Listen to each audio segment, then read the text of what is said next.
All praises to Yahweh, Bahashem Yahushua, Bahashem Rakakwadash, and double honors to our apostles and elders at Great Millstone, do rule well. And salute to you sincere brothers who push this truth week in and week out. Man, y'all brothers, stay strong. We almost home. And I had a good response to this guy, Dane Calloway, man.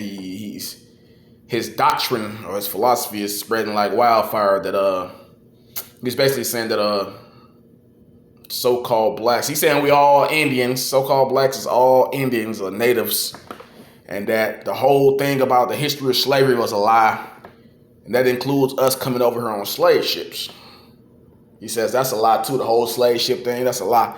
And personally, I think the so-called white man hired this nigga to push that philosophy or that doctrine, whatever you want to call it, man. You know, to push those lies. Because that's what they really are, to try to counter the truth. To try to counter the truth of the Bible that's going out, man. To try to basically offset prophecy or whatever the hell this devil's trying to do, you know. To basically trying to further lead our people down the wrong path, man. Deeper in the darkness, man. You know, saying the whole slave trade never happened and we didn't come here on slave ships, and he's basically saying slave means employee, or Slaki, employee means slave, which employee does mean slave.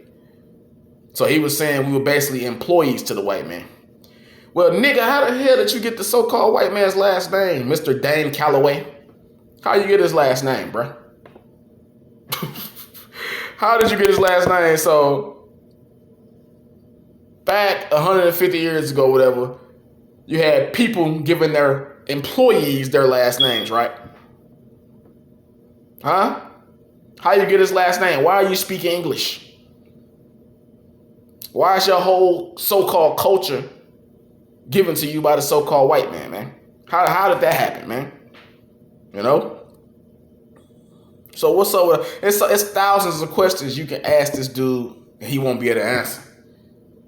You know, you can refute him. And most of his followers, they dumb as a damn box of rocks. Like one of the people on the comment board says, Dan Calloway's followers try to act like they're just the most critical thinkers. But whenever you ask them about something concerning us being Indians or African or whatever, all they say is, "Oh, my grandma said that we was part Cherokee or this Indian or that Indian," you know. And I'm gonna say this: some of our people are so-called Native Americans. Some of these people you think that are so-called Negroes, they actually are natives, man. People who were here before the so-called white man got here, pre-Columbus, you know. But not all of us, man. Many of us came here on slave ships, man. Probably most of the so-called Negroes you see over the day came on slave ships. So they try to say, since only 3%, see him and Tariq Nasheed, because Tariq Nasheed didn't jump on the bandwagon, you know. They basically trying to say that only 3% of the slaves who left Africa on slave ships. Well, Tariq Nasheed actually said this because Dan Calloway doesn't even believe that no so-called black people came here on slave ships. But this is what Tariq Nasheed says, which he's basically piggybacking Dan Calloway. He says only 3% of the people who came here on slave ships, the so-called black people, only 3% of them, only 3% of the slaves came here on slave ships. The rest of the slave ships went to South America, Central America, and the Caribbeans, the islands, you know. And let's just say that was true with the 3% thing, because they basically trying to say, okay, how the hell 388,000 people?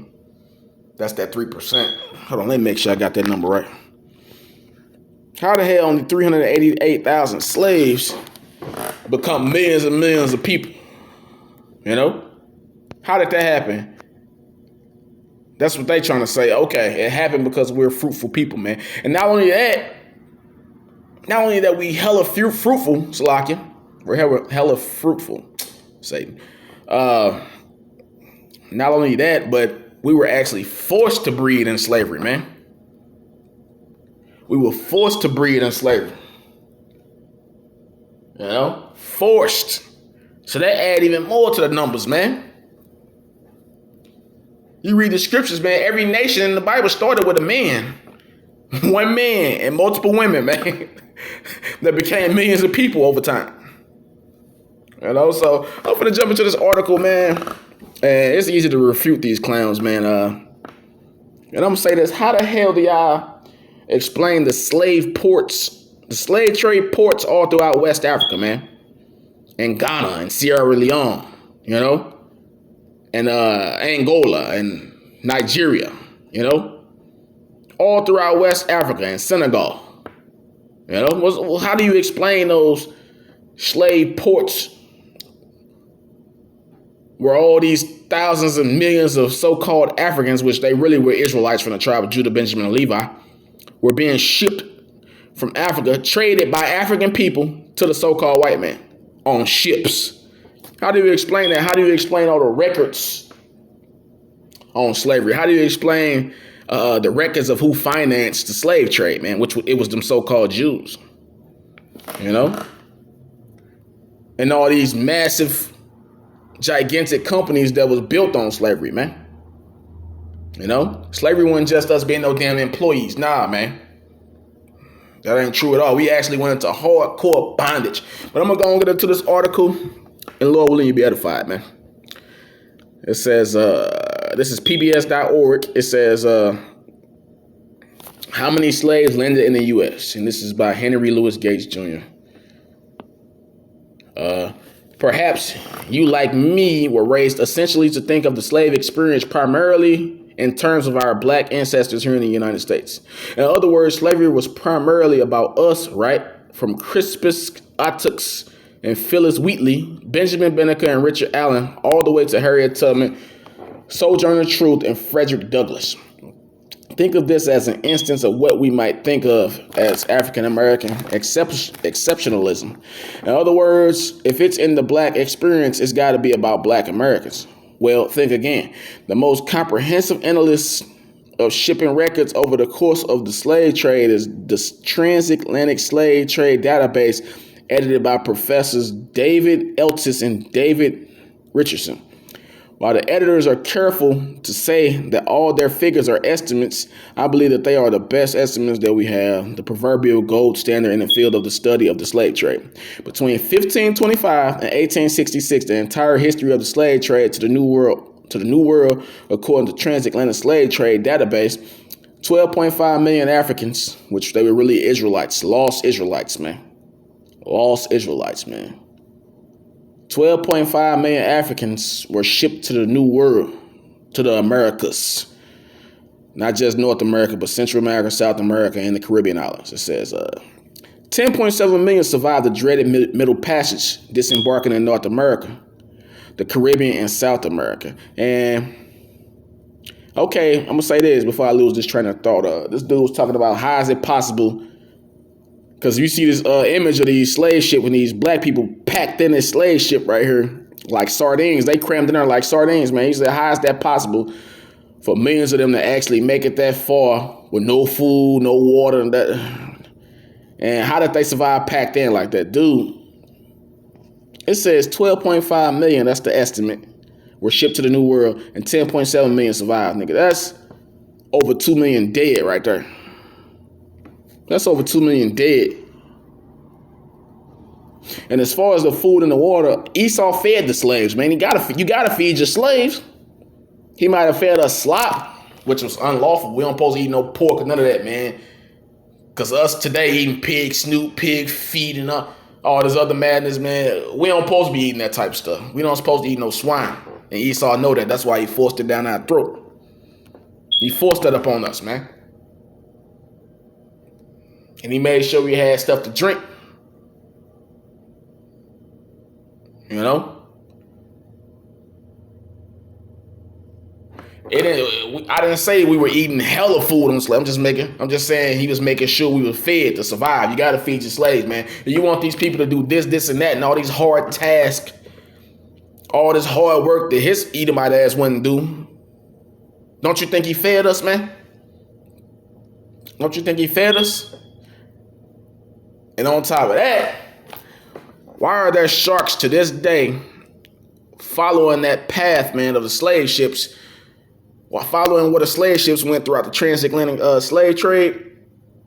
You know, in the Atlantic Ocean, sharks follow that, man. They follow the route because so many slaves was jumping off that boat committing suicide, man, jumping off them ships committing suicide.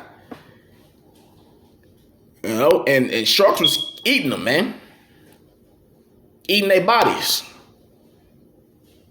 So that's how much bloodshed was going through there. The sharks still follow that path, man, hoping to get a so-called Negro to chomp on. You know, and at the bottom of that ocean in those areas, you got cuffs, chains, you got body parts of so-called Negroes, man. At the all to the bottom of the ocean. You can look that up. You know? Nigga talking about where the artifacts. Go your ass deep sea diving and go find those artifacts, nigga. Since you want to know where the artifacts at so bad. And there's many artifacts. All you gotta do is Google, bro. All you gotta do is a quick Google search, bro. So I'm gonna read a little bit more. And it says, how many of these 10.7 million Africans, which were Hebrew Israelites, were shipped directly to North America? Only about 388,000. That's right, a tiny percentage. That's right, a tiny percentage. Out of the 10.7 million Jakes that were shipped to the Americas, only about 388,000 was shipped to North America. So that's that 3% they was talking, him and Tariq Nasheed. Well, Tariq Nasheed was talking about. You know, that tiny percentage. But like I said, we are fruitful people. Like the scriptures say, I'm going to say that we are very fruitful people. Very, very fruitful people. You know, and one man can become 388,000 people, man, dealing with different women. And to this day, Esau is trying to destroy our numbers with things like Planned Parenthood and these this shot that they giving everybody. I know what I'm talking about. You know, and this GMO food that he's giving us and all these chemtrails. You know, poisoning the water with what is that? Fluoride and all these different chemicals, man. But mainly that goddamn Planned Parenthood, that abortion, man. Well, millions of Jakes are dead behind that. You know? Esau still trying to play with our numbers, man. Trying to destroy our numbers. This devil still telling you only 12% of the population, which we know that's bull crap. We know that's bull crap. We know that's bull crap, man. So I'm gonna jump to this story on in the Exodus, man. When we were in Egypt, the Israelite people. You know, when we were in Egypt. And I'm gonna say this before I even jump into that. Exodus 1, I'm gonna say this. Why is it that so many of our people are still attached to that Egypt spirit, man, the Egyptian spirit? So many of these so-called Negroes running around talking about they Egyptian and they all into the Egyptology and the pyramids and the whole culture of Egypt, man. Why? Because they were once there. They were once there. These people are the descendants of people who once sojourned in it, who were in slavery in Egypt, man, for 430 years, if I'm not mistaken. You know, that's why you still see Jake all into the Egyptian spirit, man, all into the Egyptology. But now the new thing is to be native. We all natives, right? But I'm gonna jump into this Exodus, like I said, Exodus 1. I'm gonna start at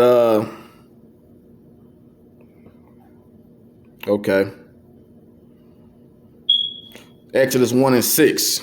This is a little history, man.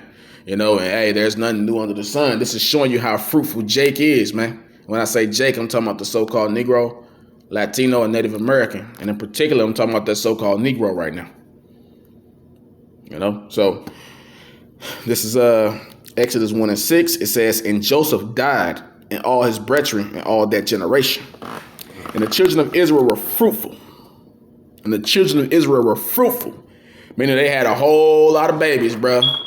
And the children of Israel were fruitful and increased abundantly and multiplied and waxed exceeding mighty. It said they increased abundantly and multiplied and waxed exceeding mighty, and the land was filled with them.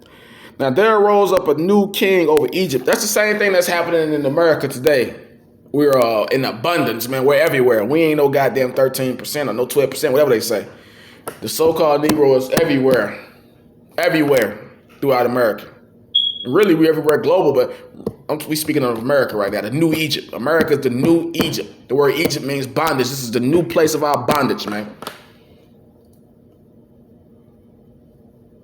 And we're everywhere.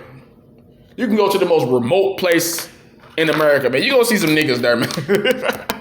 You're going to see some niggas there, man.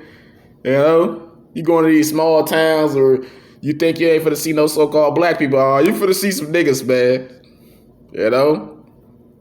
I remember I used to work this job. We drove street sweeper trucks, and I had to drive far out to do some street sweeping work on different properties, like big plazas and parking lots or whatever. And I forgot the name of this damn town, but it was like probably 2 hours out or whatever.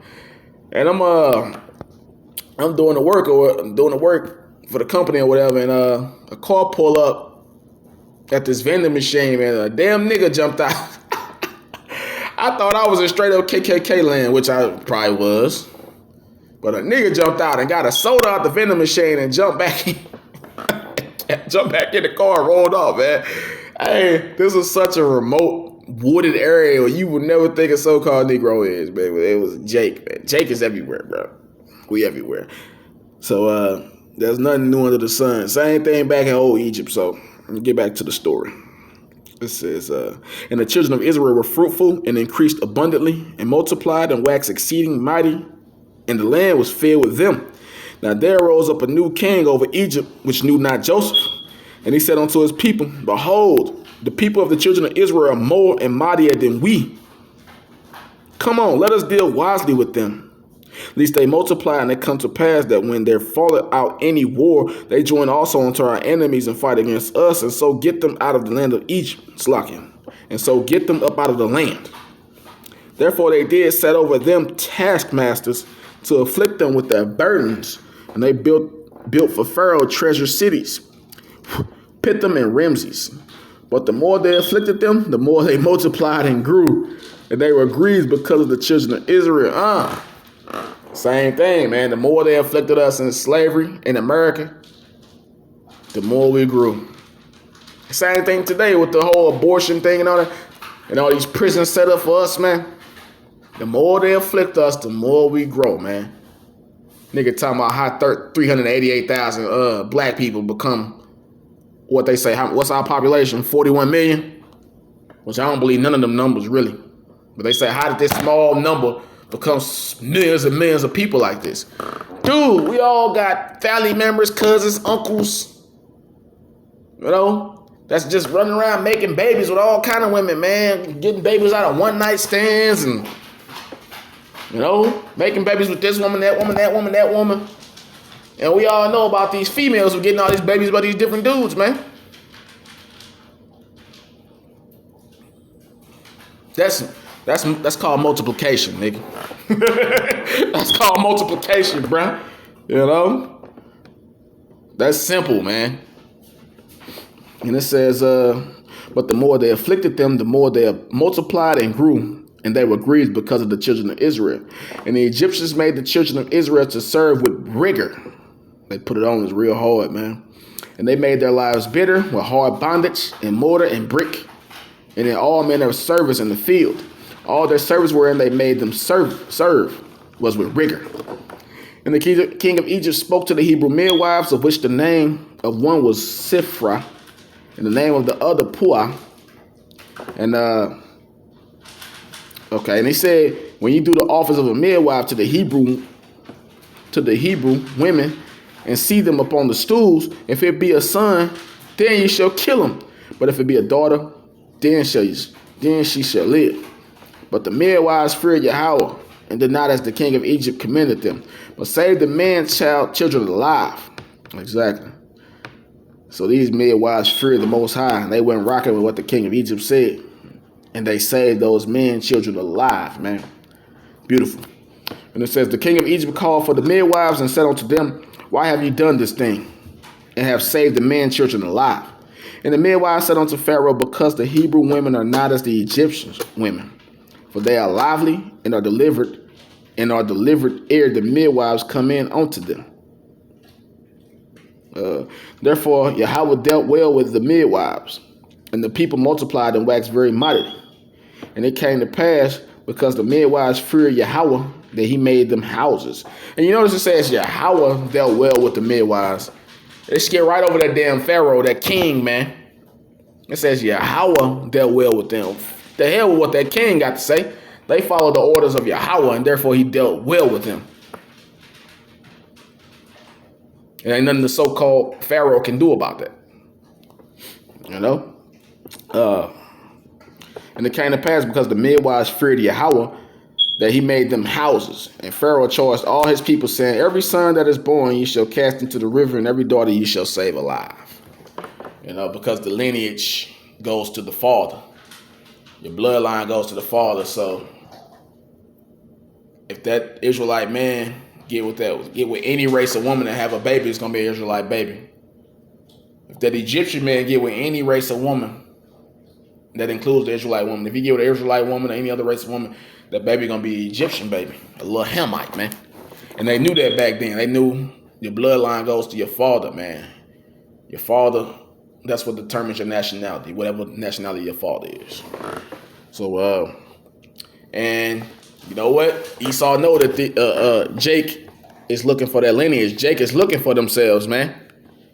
Jake is trying to find out who they are. You know? It's a lot of Jakes proclaiming to the world that they Hebrew Israelites. They're proclaiming their nationality, and Esau know that. You got a lot of these other Jakes out here, they looking for that nationality, but then when you tell them what it is, they ain't trying to hear it. So Esau had to capitalize on that and put niggas out there like Dane, Calloway, and Tariq Nasheed. Now they talking about, oh, our nationality is this. Especially Tariq Nasheed talking about our nationality, we foundational black Americans. That's our nationality. Nigga, that's what Esau called you. Black and American, nigga. All you did was put foundational on the front of it. That's not a nationality, bro. That's our lineage. Nigga, that ain't our lineage, nigga. We foundational black Americans. That's our lineage. No. So I believe Esau paying them niggas, man. Esau's paying them niggas. That's what I believe. You know? And another thing they do, they try to shit on the so-called red Indians, the Gadites, man. You know? They try to shit on them and say, oh, they just Mongoloids, and or they just Asians. That's what they trying to do. They trying to say the so-called blacks that's here, all of them is the real natives, and them red Indians, what they call them, oh, them just Mongoloids, they Asians, and some of them are just mixtures between so-called blacks and so-called whites. You know, but, you know, that's how you know Esau got to be paying y'all niggas, man. You know, and I'm gonna jump to Baruch real quick. Baruch.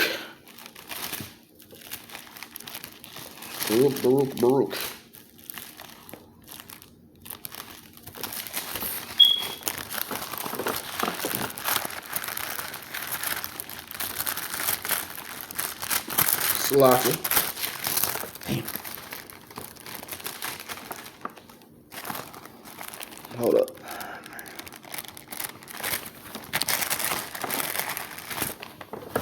Look at that pocket.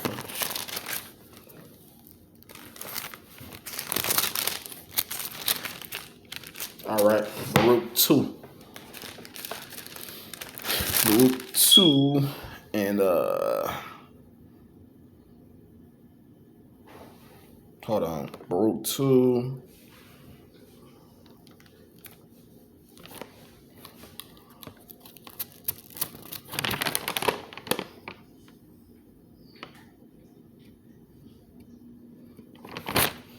Okay, Baruch 2 and 30. It says, for I know that they will not hear me, because it is a stiff-necked people. Like most of our people will not hear the word of the Most High, because we are a stiff-necked, hard-headed ass people. But check it out. It says, for I knew that they would not hear me, because it is a stiff-necked people. But in the land of their captivities, they shall remember themselves. They shall come to themselves. They shall remember themselves. Who are we? We the 12 tribes of the nation of Israel, man. We them 12 lost tribes you read about in the Bible, man. That went through the Red Sea when Moses parted the Red Sea through the Most High, man. You know, that's us. That's our history. The Bible is our history. People hate that we come into that realization. We're remembering ourselves, man. And you can't offset prophecy, man. You can counter the truth all day, but you can't really do nothing against the truth, man. Yeah, you niggas that's following Dane, Calloway's and Tariq Nasheed and they're unrepenting. Those niggas are, those niggas are 2/3. You know? Those niggas are 2/3. Those niggas are collateral damage, man. Because 2/3 of our people gotta die. So it's only a certain amount of people that the Lord is looking for, and it's not a lot of people. It's a small people. Small percentage. Like they talk about that small percentage. You know, we're remembering ourselves. And let me see something. Remembering ourselves.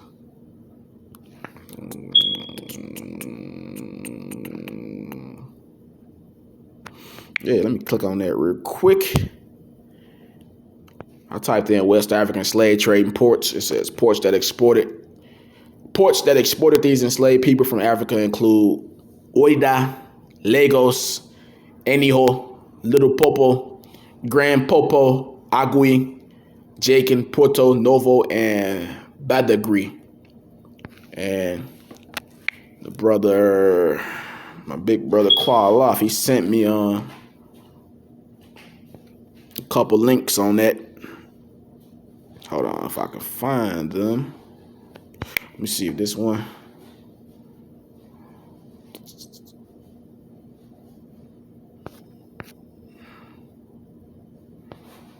Okay, hold on. This is Historica.com.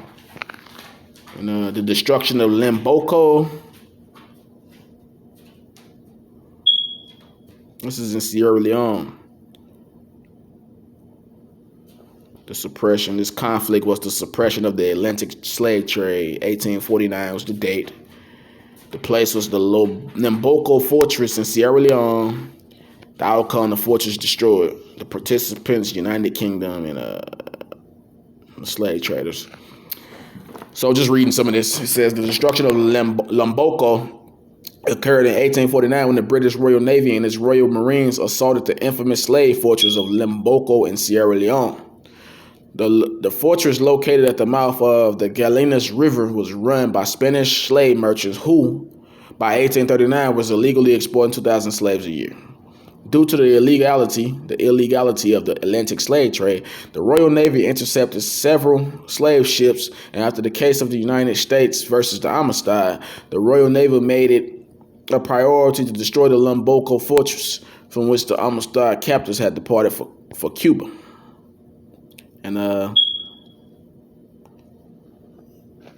for Cuba. Okay. Captain Peter Fitzgerald and a cauldron of Royal Navy ships landed Royal Marines near the fortress, and the Marines overwhelmed the slavers and liberated several captive slaves from the fortress. Infamous dungeons. After the slaves we went through straight up hell. Dungeons, bro. Dungeons, bro. It says after the slaves were liberated and the fort was captured, Captain Fitzgerald had the fort lombarded to ruins, preventing slave traders from making use of it ever again. But this is just a little bit of history, man. You know? So this nigga tried to say, the slave trade was a lie. What's up with that? What's up with that little piece of history right there? You know? What's up with this right here? From theguardian.com. What's up with this? Hold on, if it'll pop up. Come on. African chiefs urged to apologize for slave trade. It says Nigerian civil rights group says tribal leaders' ancestors sold people to slavers and should say sorry like U.S. and Britain. Traditional African rulers whose ancestors collaborated with European and Arab slave traders should follow Britain and the United States by publicly saying sorry, according to the Human Rights Organization. Yeah, and you had a few different African leaders come out and apologize for slavery, man. West African leaders, man. You know? So what's up with that, man?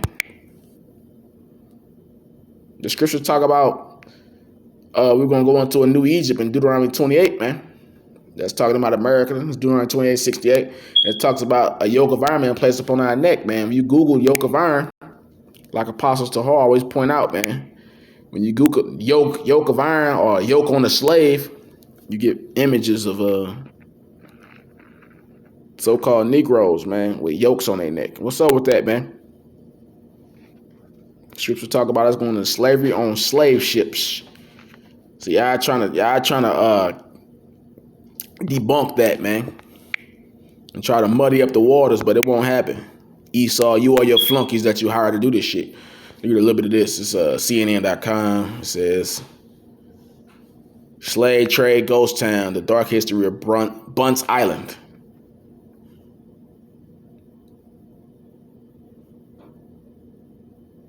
Hold on, feels good. Hold on.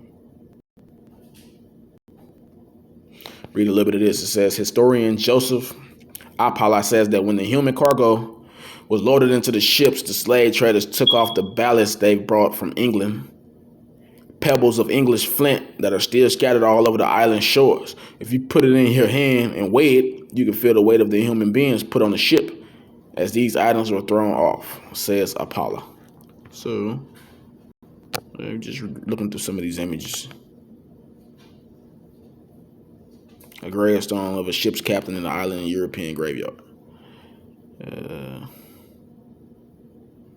So these are just little artifacts. They always talking about where artifacts, nigga. Y'all must not be digging deep enough.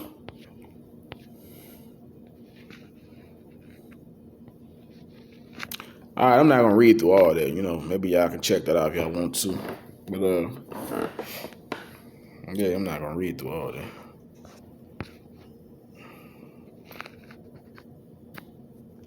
Yep. Hold on for a second. So, hey, in this case, man, the blind is leading the blind, man. The blind is leading the blind, man. You know what that means? They both gonna fall into a ditch. They both gonna fall into a ditch. So all you niggas that follow Dane, Calloways, and Tariq Nasheeds and niggas like that, y'all gonna die, man, if y'all don't repent. You know, y'all gonna fall into that ditch too. Like my little cousin, always bringing us from there, Dane Calloway. Man, Dane Calloway said that Nat Turner was fake. That wasn't real. He said the slave trade was fake. I think it was Apostle Tahar that said this nigga basically, Dane Calloway basically trying to get Esau off the hook. You know? If I'm not mistaken, I think Apostle Tahar said that.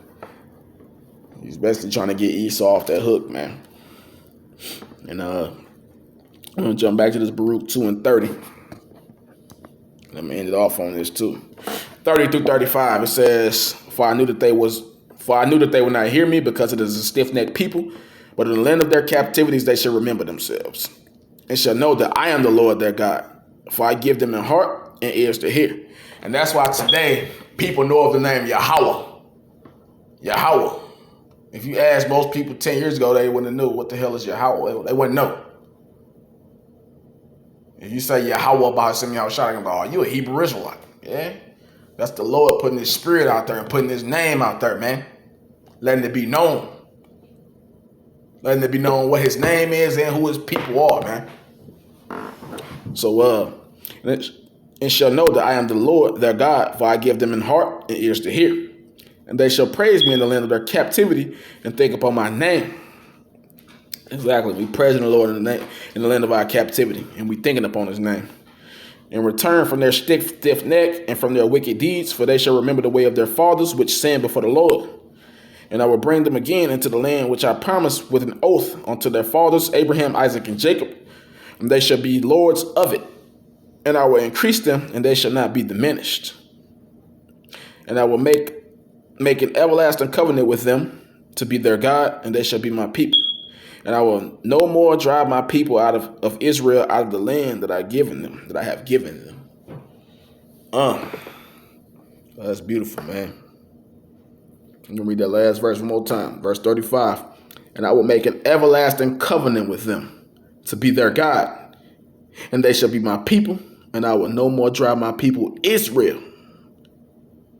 And I will no more drive my people of Israel out of the land that I have given them.